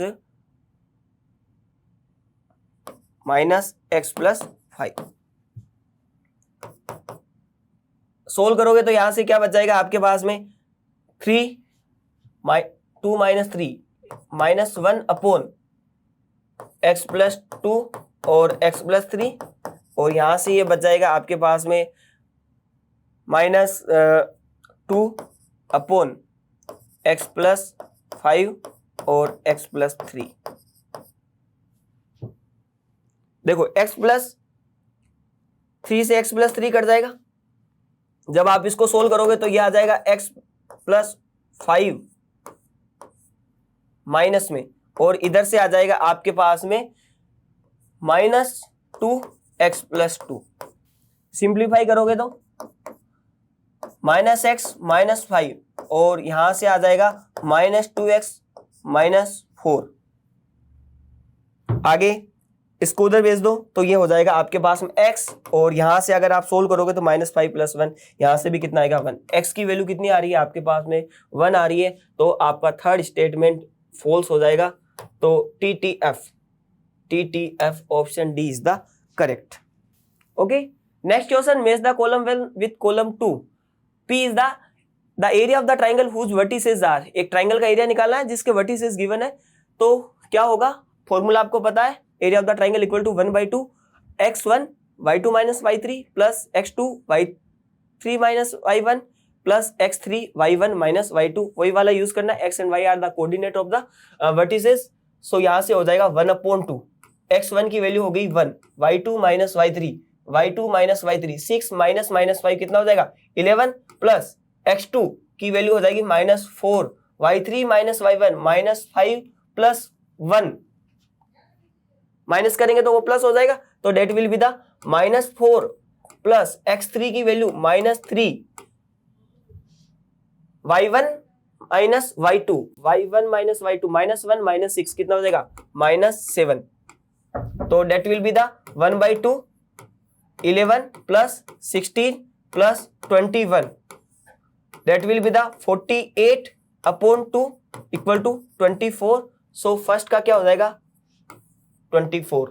नेक्स्ट आपका हो जाएगा the distance between the point cos θ sin θ and sin θ minus cos θ, इनके बीच की डिस्टेंस निकालनी है। तो देखो डिस्टेंस फॉर्मूला आपको पता है, AB = x1 - x2, यानी cos θ minus sin θ, cos θ minus sin θ का square, plus y1 - y2 sin θ minus cos θ, तो क्या आ जाएगा plus sin θ plus cos θ, minus से क्या हो गया वो प्लस हो गया आपके पास में, तो यहां से हो जाएगा cos² θ plus sine square theta minus 2 sine theta cos theta, और ये हो जाएगा sine square theta plus cos square theta plus 2 sine theta cos theta. तो -2 साइन थीटा से +2 साइन थीटा कैंसिल हो जाएगा, cos square theta plus sine square theta 1 sign square theta plus cos square theta 1, तो ये कितना हो जाएगा 1 + 1, तो ये हो जाएगी आपके पास में √2। सो Q का क्या हो गया 3 हो गया आपके पास में √2। The distance between PA,7 and Q13 is 5, then the value of the A। ये कह रहा है कि आपके पास में PQ पॉइंट है तो इसकी आपके पास में डिस्टेंस कितनी है 5 है, तो PQ स्क्वायर कितना हो जाएगा आपके पास में 25 हो जाएगा। तो PQ स्क्वायर क्या होता है, यहां से अपन पुट करेंगे तो A - 1 का स्क्वायर यानी x1 - x2 का स्क्वायर प्लस 7 - 3 का स्क्वायर, यहाँ PQ स्क्वायर 25 इक्वल A - 1 का स्क्वायर एज इट इज रहने दो इक्वल टू ये कितना हो जाएगा 4 का स्क्वायर 16, उधर भेजेंगे तो आपके पास में आ जाएगा A - 1 का स्क्वायर इक्वल टू 9। तो A - 1 कितना हो जाएगा +-3। ओके, तो A की वैल्यू आपके पास में एक तो आ जाएगी आपके पास में, प्लस रखोगे इसको तो प्लस रखोगे तो वैल्यू आएगी 4 और माइनस रखोगे तो वैल्यू आएगी -2। तो यहाँ से दोनों में से एक ऑप्शन A की वैल्यू कितनी हो जाएगी 4, तो इसका ऑप्शन हो जाएगा 231 option A is the correct. Okay, next question. Match column first with column second and select the correct answer using the codes given below. P क्या कह रहा है, if sin theta equal to 1/2, अगर sin theta 1/2 है तो यहाँ से solve करोगे तो थीटा की वैल्यू आपके पास में कितनी हो जाएगी 30 डिग्री हो जाएगी। अब ये कह रहा है कि 3 cos theta -4 cos cube theta, तो आपके पास में cos थीटा यानी cos 30 की वैल्यू कितनी हो जाएगी, ये हो जाएगी आपके पास में √3/2। इसके बाद में यहाँ से निकालो 3 cos थीटा यानी cos 30 √3/2 minus 4 cos cube theta यानी √3/2 क्यूब। सोल्व करेंगे ये हो जाएगा 3√3/2 माइनस 4 इंटू ये हो जाएगा 3√3/8। यहाँ से सिंप्लीफाई करेंगे ये हो जाएगा 3√3/2, तो ये कैंसिल आउट हो जाएंगे, हमारा आंसर कितना हो जाएगा 0। सो P का हो गया आपके पास में फर्स्ट। ओके, नेक्स्ट आपके पास में P का फर्स्ट हो गया। Q क्या है, if A and B are acute angles and sine equal to cos B then value of tan 3/4 A plus B। देखो इस क्वेश्चन में आपके पास में sine A equal to cos B, sine A cos B को अपन sign की form में क्या लिखेंगे साइन 90 - B। ओके, अब एंगल को आप कंपेयर कर लो, A इक्वल टू कितना हो जाएगा 90 - B, A प्लस B कितना हो जाएगा आपके पास में 90 हो जाएगा। ओके, तो आपके पास में tan 3/4 A प्लस B की वैल्यू क्या होगी। सो यहां से tan 3/4 A प्लस B कितना है 90 डिग्री, तो लगभग ये आएगा tan अप्रोक्सीमेट 67 डिग्री के लगभग। लेकिन tan 67 की डिग्री जो आपके पास में वैल्यू होती है वो आपके पास में ना तो 1 होती है ना 0 होती है ना ही -1 होती है। इसका मतलब यहाँ पर आपके पास में इसका जो ऑप्शन आंसर आना चाहिए था वो यहाँ पर नहीं आ रहा, और 55 है, ये क्या है आपके पास में बोनस है, ध्यान रखिएगा। नेक्स्ट आपके पास में sine theta equal to cos theta है, वहां पर थीटा एक्यूट एंगल है, तो यहाँ पर sign theta cos theta equal कहां पर होते हैं आपके पास में, आपको पता है थीटा इक्वल टू 90 पर होते हैं। तो tan θ/2 मतलब 90/2 आपके पास में कितना होता है tan 45 की आपके पास में वैल्यू कितनी होती है 1। तो देखो इसका तो आंसर एग्जिस्ट कर रहा है, लेकिन Q का आपके पास में इसमें ऑप्शन नहीं है, इसलिए ये क्वेश्चन आपका बोनस है। अंडरस्टूड।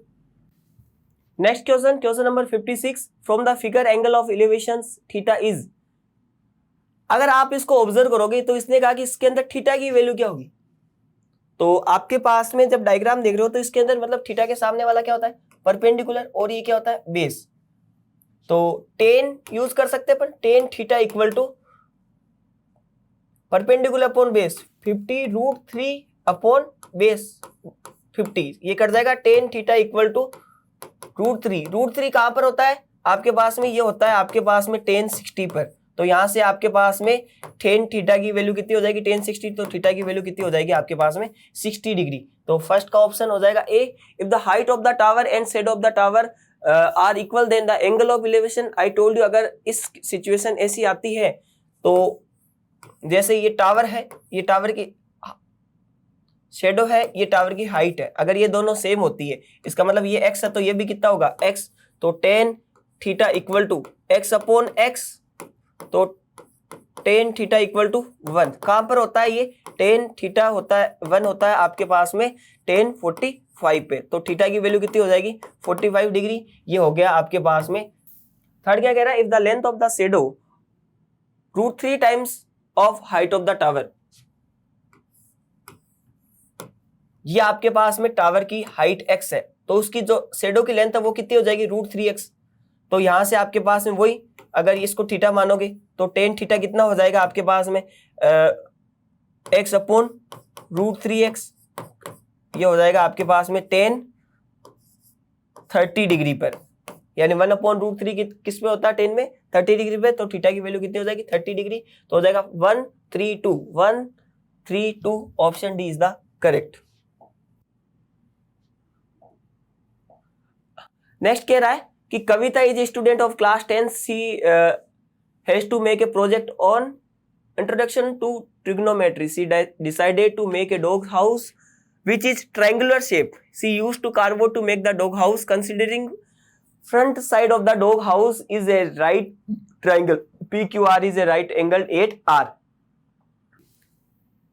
क्या कह रहा है, यहां पर एंगल R कितना है 90 डिग्री है, अगर ये 12 है ये 15 है, यानी बेस 12 हाइपोटेनस 15, तो ये आपके पास में कितना आ जाएगा 9 144 प्लस 81 225 हो जाता। अब इसने कहा कि आपके पास में कोस थीटा कितना होता है आपके पास में, कोस थीटा होता है बेस अपॉन हाइपोटेनियस, बेस कितना है 12 अपॉन 15, सोल्व करोगे तो ये हो जाएगा आपके पास में 3 से कट हो रहा है 4 अपॉन 5 इज द करेक्ट। इसके बाद में नेक्स्ट कह रहा है कि P Q R equal to theta then tan theta upon 1 plus tan square theta. कुछ नहीं करना है, डायरेक्ट कर दो आप सीधा, tan theta upon 1 plus tan theta, तो यहां से टेन थीटा की वैल्यू आपके पास में कितनी हो जाएगी, ये 9 आया था तो टेन थीटा हो जाएगा 9 अपॉन 12 यानी 3 अपॉन 4। अंडरस्टूड। अब उसने कहा टेन थीटा तो 3 अपॉन 4 अपॉन 1 प्लस 3 का ten square theta 3 square upon 4 square 9 upon 16, तो ये हो जाएगा 3 upon 4 upon 16 plus 9 25 upon 16, that is 3 upon 4 into 16 upon 25, 4 times cancel हो जाएगा, कितना बचेगा 12 upon 25 option B is the correct. Next क्या कह रहा है, from the Rajiv Chowk metro station Seema buys 4 tickets to Karol Bagh 6 ticket to Shastri Nagar, total cost 92 rupees. तो अगर आपके पास में करोल बाग की टिकट आप एक्स अज्यूम कर लो और शास्त्री नगर की क्या अज्यूम कर लो वाई, तो फर्स्ट के सिचुएशन के हिसाब से आपके पास में कितना हो जाएगा 4 ticket to Karol Bagh and 6 ticket to Shastri Nagar, total cost 92। इसके बाद में सेकंड कह रहा है but she buys 6 ticket to Karol Bagh and 10 ticket to Shastri Nagar, the cost is 148। In the first situation answer the following. First situation कैसी आ रही है 4x plus 6y equal to 92, देखो ऐसी नहीं मिल रही, इसका मतलब देखो क्या कुछ कॉमन आ रहा है क्या, यस इसमें देखो कि 2 कॉमन आ जाएगा तो ये कहां बचेगा 2x plus 3y equal to 46, 2x plus 3y equal to 46, ये रहा option D is the correct.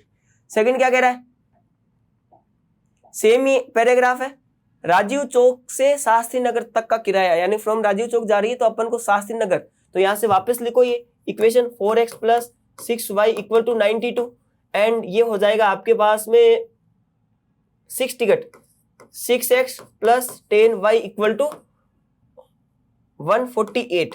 अब देखो आपको यहां पर किसकी वैल्यू फाइंड आउट करनी है, आपको वैल्यू फाइंड आउट करनी है y की, यानी राजीव चौक टू शास्त्री नगर, तो आप x को एलिमिनेट करना है, तो x को एलिमिनेट करने पहले तुमको सिंपलेस्ट फॉर्म में लिख दो, तो अगर इसको आप किससे मल्टीप्लाई कर दो 3 से, इसको किससे कर दो 2 से, डायरेक्ट कर दो, तो ये हो जाएगा 12x plus 18y equal to 276 और ये हो जाएगा आपके पास में 12x plus 20y equal to 148, ये हो जाएगा 296। तो यहाँ से ये हो जाएगा, सब्ट्रैक्ट करोगे तो ये एलिमिनेट हो जाएगा, कितना बचेगा -2y इक्वल टू -20। y की वैल्यू आपके पास में कितनी आ जाएगी 10। सो आपके पास में शास्त्री नगर का जो फेयर है वो कितना हो जाएगा A10। Okay, all questions are complete. Thank you so much for watching this video. I hope आपका पेपर अच्छा गया होगा। Hello student, welcome to Matrix YouTube channel. We are here to discuss the solution of Matrix Olympiad paper of class 10th reasoning conducted on 15 October 2023. Of you performed very well. So let's get started. So question number 61. Find the next term. अगला पद ज्ञात कीजिए. So series is 181, 191, 202, 206, 214 and find the next number. So first find the pattern of the series. So pattern of these series is series का pattern पता करना है. So first sum of digit of 181 is 1 plus 8 plus 1, it means 10. So now adding plus 10 in 181. So 181 में अपन 10 add करते हैं तो 191 आता है. Now again sum of digits का सम फाइंड करते हैं. Digit so 91. So 1 plus 9 plus 1, it means 11.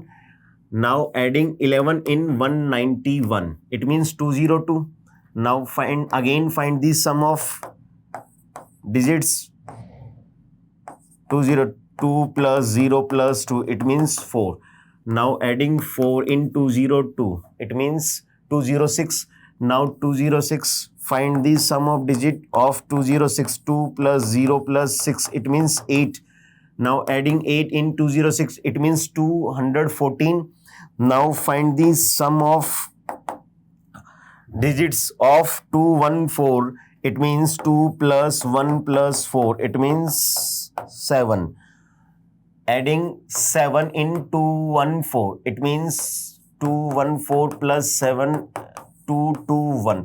So 221 is the next term of this series. इस series की next number होगा 221. बिकॉज सम ऑफ डिजिट्स अपन ने इसमें ऐड किया, हर एक टर्म में सम ऑफ डिजिट ऐड किया है तो नेक्स्ट टर्म मिल रही है.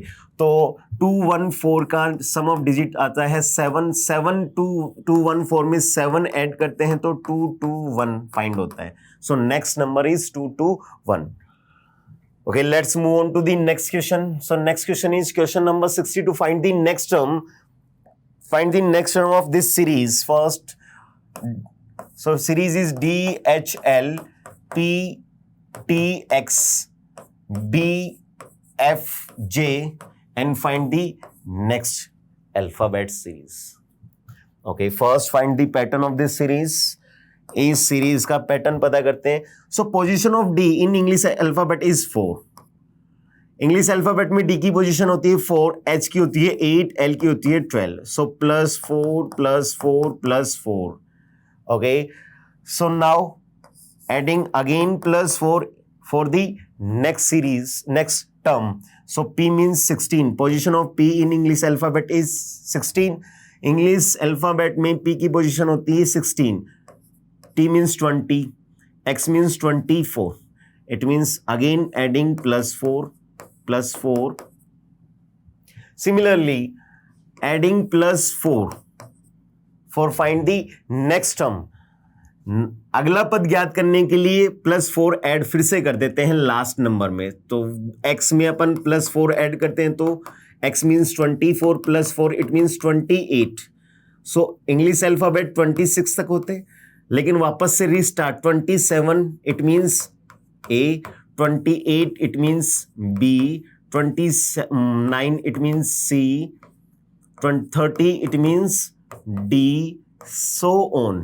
31 it means E, 32 it means F. So +4 it means 28 it means B. Now again adding +4 it means 32 it means F. Now adding +4 it means 36 it means J. Now adding plus 4, it means 40. 40 means, so 26 plus 14. 26z plus 14, it means n. So 40 number होता है n का. So first alphabet of the missing term is n. Now adding plus 4, 14 plus 4, it means 44. So 44 means R. So second alphabet of the missing term is R. Now plus again adding 4, it means 48. 48, it means V. 48, it means V. So last alphabet of missing term is V. So missing term is NRV. So NRV, it means option C is the correct answer of this question. इस question का correct answer होगा option C. Next question is question number 63. A is 13 place from top and B is 18 place from bottom. When they interchange their position, A becomes 31st place from top. What is the new position of B from bottom? आपको B की नीचे से नई स्थिति क्या होगी वो find करना है. So according to question, position of A from top side is 13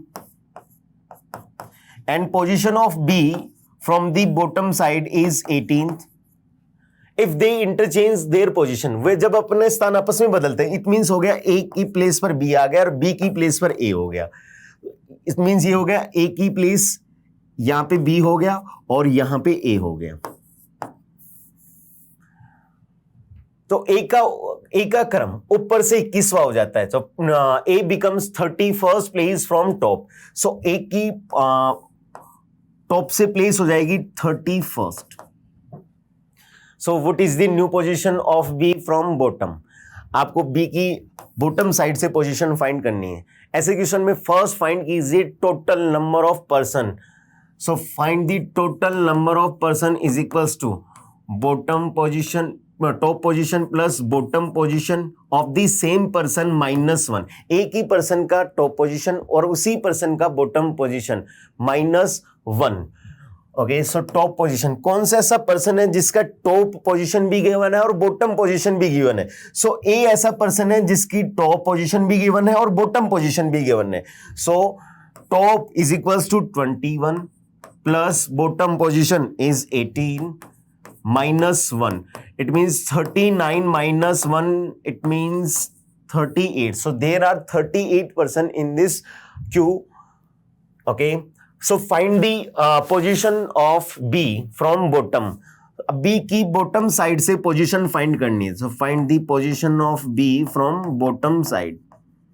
So इसके लिए formula होता है total person in the queue minus position of B from top plus 1. So total is 38 minus position of B from top. Position of B from top is 13 plus 1. 38 plus 1, it means 39 minus 13, it means 26. So 26 position of B from bottom side. तो option B correct answer हो जाएगा. So let's move on to the next question.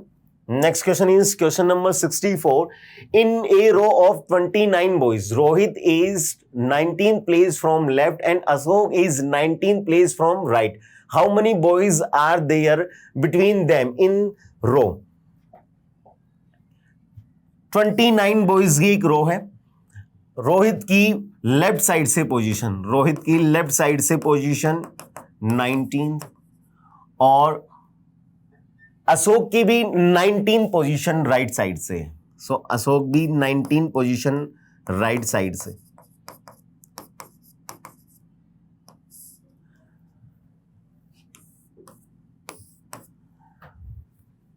Total is equals to 29 boys. There are 29 boys in this row. So find the number of boys are there between them, उन दोनों के बीच कितने person है वो बताने हैं. So find the mid person, number of mid person या mid boy is equals to, यहां दो कंडीशन होती हैं. If total is greater than to left plus right position, so इसके लिए तो हो जाएगा formula total minus left plus right position. Second formula है if left plus right is greater than to total, तो इसके लिए फॉर्मूला हो जाएगा left plus right minus total minus 2. So according to question अपन चेक करते हैं तो 19 लेफ्ट पोजीशन, 19 और 19 ही राइट पोजीशन. सो लेफ्ट और राइट का सम करेंगे तो 38 मिलेगा और टोटल है 29. So left plus right is greater than to total है, तो इसके लिए ये फॉर्मूला अप्लाई कर देंगे. So number of mid person या mid boys is equals to left means 19 plus right it means also 19 minus total means 29 minus 2, 19 plus 19 38 minus 29 minus 2 it means minus 31, so it means 7. So 7 person, 7 boys are there between Rohit and Ashok. It means option B is the correct answer of this question. So इस question का 7 correct answer होगा. 7% इन दोनों के बीच होंगे. So let's move on to the next question. So next question is question number 65. If multiply means minus, plus means divide, minus means multiply, divide means plus. If multiply means minus, plus means multiply, minus means multiply, divide means plus. Okay, then find the value of given expression. आपको इस question का answer find करना. 15 minus 2 divided by 200 plus 220 multiply by 100. So first substitute these symbols. आपको symbols को substitute करना है. 15 minus means multiply 2, divide means plus 200, plus means divide 20, multiply means minus 100. Using BODMAS, so according to BODMAS rule, 15 multiplied by 2 plus 20 divided by 200 divided by 20, it means 10 minus 100. 15 multiplied by 2, it means 30 plus 10 minus 100. 30 plus 10 it means 40 minus 100, it means minus 60. So minus 60 is the value of given expression. It means option D is the correct answer. यहाँ पे minus 60 होगा इस equation का answer. So let's move on to the next question. So next question is use the correct mathematical symbol in place of multiply in the following equation. निम्नलिखित समीकरण में multiply के स्थान पर सही गणितीय चिन्ह का प्रयोग करें. सो ऐसे क्वेश्चन को पुट दी ऑप्शन 1 by 1. तो 16 multiply 4 multiply 5 multiply 14 multiply 6. So अपन फर्स्ट ऑप्शन लेते हैं. According to first option 16. First multiply means divide. 4. Second multiply means -5.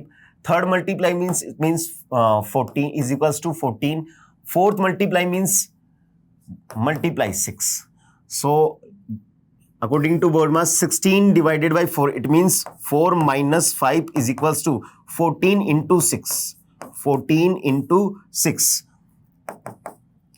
So 4 minus 5, it means minus 1 is equals to 14 multiplied by 6, it means 84. So minus 1 never equals to 84. -1 कभी 84 के equal हो नहीं सकता. It means option A is the incorrect option. Now taking option B. According to option B, first multiply means minus, second multiply means multiply, third multiply means plus, fourth multiply means equals to 16 minus 4, 16 minus 4 into 5, it means 20 plus 14 is equals to 6. 16 minus 20, it means minus 4 plus 14 is equals to 6. Minus 4 plus 14 means 10 is equals to 16. So 10 never equals to 6. 10 6 के बराबर नहीं हो सकता. It means option B also incorrect option. Now taking option C. So according to option C, 16 first multiply means divide, 4 second multiply means multiply, 5 third multiply means equals to 14, fourth multiply means plus 6 using BODMAS rule. So 16 divided by 4, it means 4 multiply 5 is equals to 14 plus 6, it means 20. 4 into 5, it means 20 is equals to 20. Yes, option C is the correct answer of this question. इस question में option C correct answer होगा क्योंकि इसके sign multiply की place पर बिल्कुल correct follow कर रहे हैं. So let's move on to the next question. Next question is question number 67. Two friends, Rita and Kavita, talks to each other face to face in the morning time. If at that time Kavita's shadow is exactly to the left side of Rita, now find that Kavita's face on which direction. So according to question, in the morning time, the position of sun is in the east direction and shadow is always formed towards west direction. Morning time की बात हो रही है. Okay, so if at that time Kavita's face shadow is exactly to the left side of, अगर किसी भी person की morning time में शैडो लेफ्ट और राइट होती है तो इट मीन्स होता है कि उनका फेसिंग साउथ या फिर नॉर्थ होता है. तो इनमें से कविता क्या तो ये है या फिर ये है. Okay, so find, so Kavita shadow is exactly to the left side of Rita. दोनों की शैडो इस डायरेक्शन में होंगी, दोनों की शैडो इस डायरेक्शन में होंगी. इस साइड तो ये तो होगा इसका लेफ्ट और ये राइट, ये इसका राइट और ये इसका left. So Kavita shadow is exactly to the left side of Rita. So left side में किसके शैडो बन रही है? रीता के. सो रीता ये हो गई क्योंकि शैडो रीता के लेफ्ट साइड में बन रही है तो कविता की शैडो भी रीता के लेफ्ट साइड में होगी.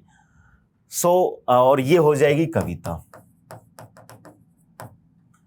सो find that Kavita's face on which direction. So Kavita का फेस कौन सी डायरेक्शन में? सो कविता का फेस होगा साउथ डायरेक्शन में, इस डायरेक्शन में. It means south direction. It means option A is the correct answer of this question. So let's move on to the next question. So next question is question number 68. 5 boys standing in a row and all are facing towards south. Anand is standing immediate right of Ramu. Chandan is between Ramu and Sohan. No one is standing immediate right of Babu, who is sitting in exact middle of row. आपको बिल्कुल जो mid में है, mid person, उसको बताना है. So according to question, there are 5 boys. There are 5 boys in a row. All are facing towards south. सभी का मुख दक्षिण की ओर है, दक्षिण की ओर है. तो इसका मीन्स हो गया इसका राइट ये लेफ्ट, ये राइट ये left, right left, right left and right left हो जाएगा. So according to question, Anand is standing between right, Anand is standing immediately right of Ramu. So Ramu की प्लेस पता नहीं है अभी. सो इसमें अपन ले लेते हैं कि सपोज कीजिए कि रामू कहीं पे भी है. मान लीजिए रामू की प्लेस यहाँ है तो इसके जस्ट राइट में आनंद हो जाएगा. Chandan is between Ramu and Sohan. Ramu यहाँ है तो सोहन यहाँ हो जाएगा और इनके मिड में चंदन हो जाएगा. No one is standing immediate right of Babu. Babu के राइट में कोई नहीं है. सो इस मीन्स हो गया बाबू के राइट में कोई नहीं है तो मीन्स बाबू एक्सट्रीम एंड पे हो गया. तो इसका मतलब बाबू की प्लेस फिक्स हो चुकी है. अब इसके अदर में देखना, रामू की प्लेस यहां होगी. रामू की प्लेस यहां नहीं हो सकती क्योंकि अगर रामू की प्लेस यहां होगी तो सोहन की प्लेस यहां होगी और इनके मिड में चंदन होगा और रामू के राइट में, इमीडिएट राइट में आनंद, आनंद आ नहीं सकता क्योंकि चंदन ऑलरेडी है, तो इस मीन्स हो गया रामू की प्लेस यहां पे होगी, रामू और आनंद की प्लेस ये हो जाएगी, फिर immediate right.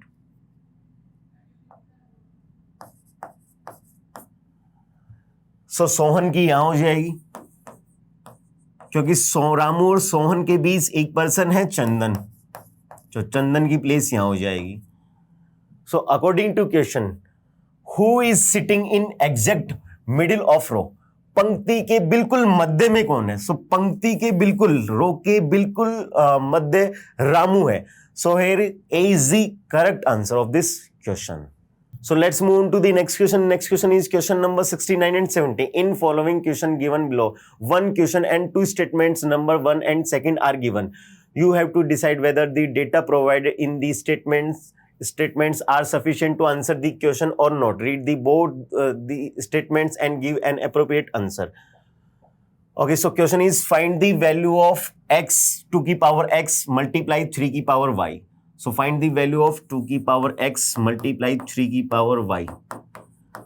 Given direction is x and y are natural number. So value of x and y is in positive value, not 0, not in negative. 1, 2, 3, 4, 5, 6, 7, 8, 9. And x is greater than y. And x is greater than y. Value of x is greater than y.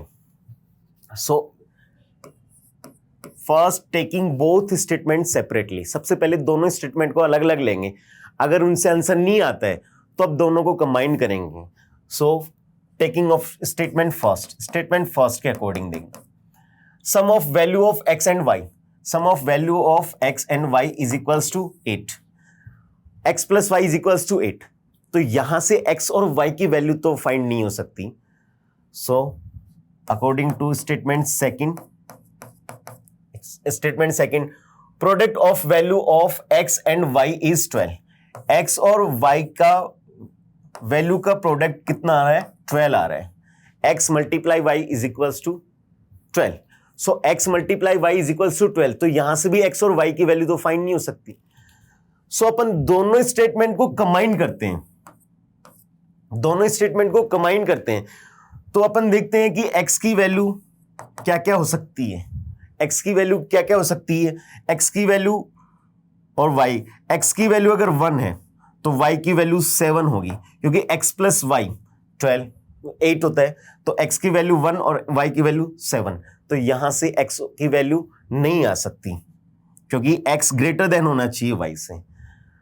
So x की value क्या हो सकती है? फिर x की value हो सकती है 5 तो इसकी 3 हो सकती है. x की वैल्यू 5 और इसकी 3 हो सकती है.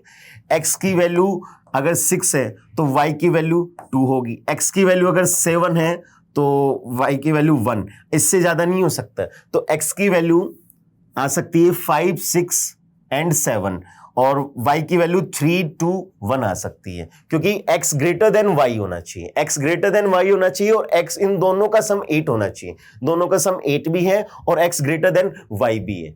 लेकिन अब ये डिसाइड नहीं है कि x की वैल्यू क्या है. सो स्टेटमेंट सेकंड के अकॉर्डिंग दोनों का product sum of x and y is equals to 12.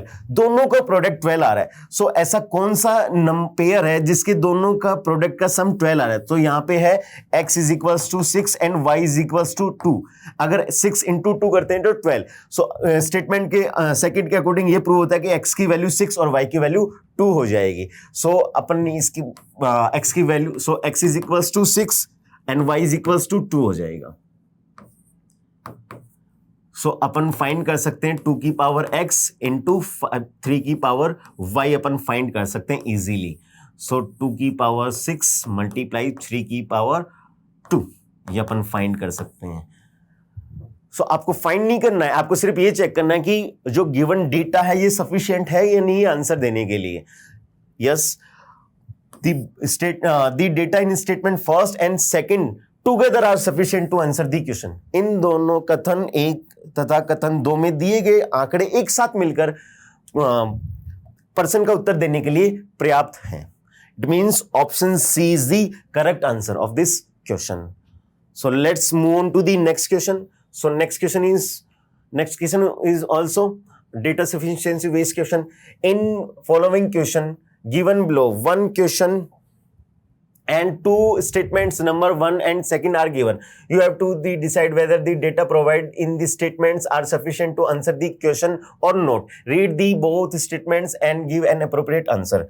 So according to question, find the area of rectangle. Find the area of rectangle. Area of rectangle. आयत का क्षेत्रफल ज्ञात करना है अपने को. So आपको पता है कि आयत का क्षेत्रफल क्या होता है? Area of rectangle is equals to length into breadth. Length into breadth, लंबाई इनटू चौड़ाई. तो आपको लंबाई भी पता होनी चाहिए और चौड़ाई भी पता होनी चाहिए, तभी आप आंसर बता पाओगे. ठीक है. So according to statement first के according, diagonal of the rectangle is 2 metre more than the length of rectangle and length of rectangle is 8 metre. So according to statement first के according, diagonal of rectangle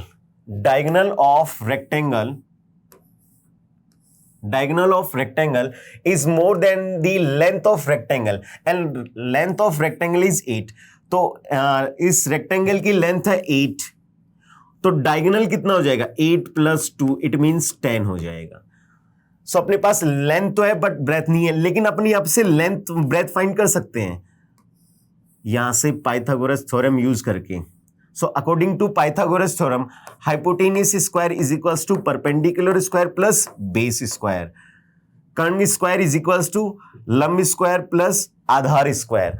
so hypotenuse square, कर्ण square, it means tan square is equals to perpendicular square. Perpendicular means lump square, it means perpendicular square, यहां दे नहीं रखा. And plus base आधार square, it means 8 square. So perpendicular it means लंब square is equals to tan square, it means 100 minus 64, it means 36. So p is equals to root 36, it means 6 meter. So p means 6 meter. So breadth of rectangle is 6. आयत की चौड़ाई 6 आ चुकी है. So अपन area भी find कर सकते हैं. So area of rectangle is equals to length into breadth. Length means 8 into breadth means 6. So 8 into 6, it means 48. 48 meter square is the area of rectangle. is आयत का क्षेत्रफल 48 मीटर स्क्वायर आ रहा है. Means of statement first alone sufficient to answer the question. Statement second के breadth of rectangle is multiple of 9. आयत की चौड़ाई 9 का गुणक. तो 9 का गुणक multiples of 9 तो कुछ भी हो सकता है. 9 हो सकता है, 27 हो सकता है, 18 हो सकता है, 45 हो सकता है, 54 हो सकता है, कुछ भी हो सकता है. तो इसका मीन्स ये हो गया कि फिक्स नहीं है, इसकी ब्रेथ फिक्स नहीं है, तो फाइंड नहीं कर सकते. तो स्टेटमेंट सेकंड अलोन सफिशिएंट नहीं है. ओनली स्टेटमेंट फर्स्ट से ही आप आंसर फाइंड कर सकते हो, एरिया ऑफ रेक्टेंगल फाइंड कर सकते हो, आयत का क्षेत्रफल फाइंड कर सकते हो. It means option A is the correct answer of this question. केवल कथन एक में दिए गए आंकड़े प्रश्न का उत्तर देने के लिए पर्याप्त हैं. So option A is the correct answer. Okay, thank you everyone.